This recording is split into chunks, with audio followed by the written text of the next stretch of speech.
of it never gets old. Power sharing is an enemy pirate ship. I was born into slingshot miles firing. No, no, no, with the Anglo-Irish agreement. The TikTok buried in crocodile smiles refused to put down the violent hook. The leader of the gang of boys saw death as an awfully big adventure, gave up on girls who wanted family.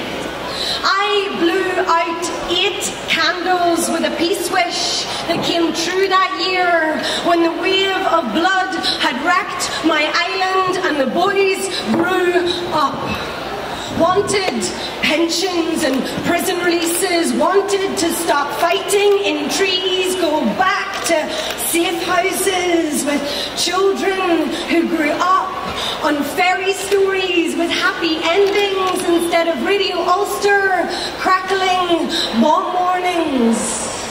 And how would we remember this Pan if he'd stayed in Neverland or died at Sunningdale or pre-ceasefire? Would we think it make-believe? This Paisley making peace with natives, finding fairy dust and clapping hands to make things fly without Semtex.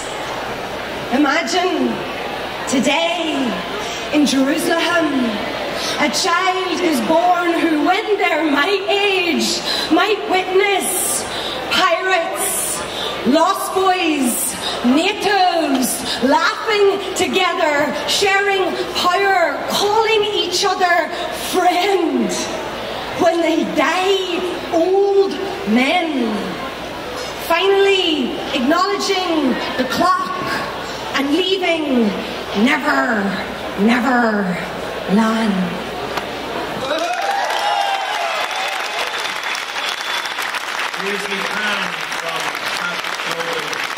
Pat, you describe yourself in that hall as a very young girl growing up in Northern Ireland, trying to make sense of what was going on around you. When did you discover that poetry was a way that you could do that, and how did you discover that? When I was about 8 years old, I wrote a poem about being bullied, and my teacher got me to go all around the school and read this poem about being bullied to the rest of the school. And that probably should be quite scarring, but it was really did a lot for me to realise the power of being able to put problems into poetry. And actually doing that, does it help you solve the problem? Does it help you understand it? What is the process all about for you? I think it allows you to acknowledge it and let it go. And I think a lot of times that's all we can do with some strong emotions. You know, I said that your work has been described as making the personal political and the political personal. Obviously that first poem that you performed first is very, very political. Does the work also have a very personal side to it, and how does that manifest itself? Yeah, I remember when I was 8 years old wishing for peace, and that seems like a strange thing for an 8-year-old to have to wish for. So I think even though I do what's a political big issue, I'm still putting my personal experience of that into the piece as well. And are there more personal aspects of your life that poetry has helped you to understand and come to terms with? Yeah, definitely. It's helped me come to terms with my sexuality, with my mother's disability, with living in another country. I've been living in England for 12 years now, and coming back and forth, and what it means to be Northern Irish, what it means to have that identity, what it means to come from Oma. And yeah, I don't know how people who write poetry get by, basically. I guess it's therapy.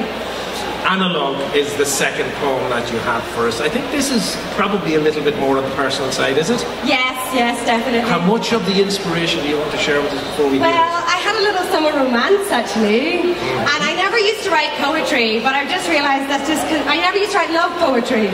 But I think that's just because I've never really been in love before. Is writing love So if you think you're in love, people, you're not in love. So if you think you're in love, you're not in love. Oh, that's very interesting. Is writing love... If you're in love, you know. You know. Is writing love poetry more difficult than writing political or angry poetry? I think that for me, I have to feel it. And I think also you have to be in a space. So thankfully, the person who this poem's about doesn't mind It's being broadcast to the nation. Hello, she's in New York right now, so hi. All right, so she's listening at about 4:45 or 4:45 in the afternoon. I hope so. Listen online, RTE Radio 1, everybody. All right, let's hear the poem Analogue from Cap Brogan. Thank you very much.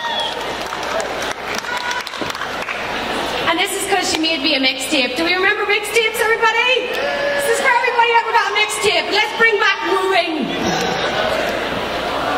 You make me want to start a new book, to be fresh for you, so my muddy souls won't stain our bed sheets with the cliches of past connections that never stuck like we do. And even though my old book still has some leaves left, there is no order there, just higgledy-piggledy half-thoughts.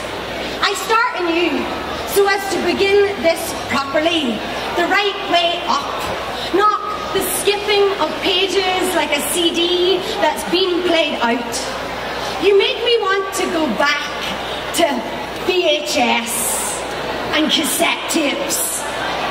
Bulky formats that last bring childhood nostalgia in the hoops of their ribbons. I'm seeking the sellotape to seal the severs in our courses so we can slip back into that hi-fi, that VCR that we once knelt before like an altar, all scabby-kneed and dull-eyed, acquiescing to the beat, the dream that one day we would be that ribbon enthralling other children to believe beyond their boundaries, to encase and record their lives in plastic, to be transported to other living rooms in distant lands. Let me slip my pencil into your wheels, unwind the broken things, slip myself over the cracks till the scar is just a reminder to yourself, invisible to all the world but me. Let me loop you back in on yourself, coil your memories into an orbit so we can play again.